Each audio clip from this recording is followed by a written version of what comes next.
সকালে উঠে আমার বারান্দা লাউ গাছটা দেখে আমার মনটা ভরে গেল।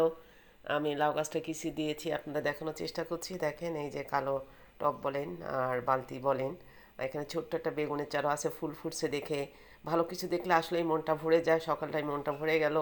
কিন্তু কালকে ভিডিও করা এটা, আমাদের এখানে কালকে ভূমিকম্প হয়েছে, তখন আতঙ্কে আমরা সবাই মানে বাসা থেকে বের হয়ে গেলাম। যাই হোক, তো ভালো কিছু দেখার পরেও সবসময় সেই ভালো জিনিসটাই মনে রাখি এবং ভালো জিনিস দেখানোর চেষ্টা করি। আমি লাউয়ের এই টবের আরও কিছু ড্রাগন এবং পুঁইশাকের চারা দেখাচ্ছি। গাছগুলো মোটামুটি এই পর্যায়ে আছে। একটা ডাঁটা গাছ আমার আছে যেটা আমার পাখিরা খায়। আর এখানে লাউ গাছটা আপনারা দেখলেন, লাউ গাছের পাশাপাশি বেগুন গাছও দেখলাম।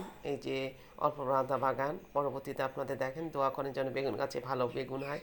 এই সাথে রাজকরেলা, লাউ আর বেগুন একসাথে দিয়েছি, মাটি সেভাবে পাবো কোথায়।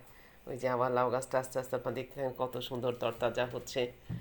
ঝোলানো টপ আছে দুই পাশে, হয়তো এগুলো আমি সরিয়ে ফেলবো, অন্য ব্যালকনিতে দেবো। তো এভাবেই আমার গাছগুলো আমি দেখছি, ভালো লাগছে।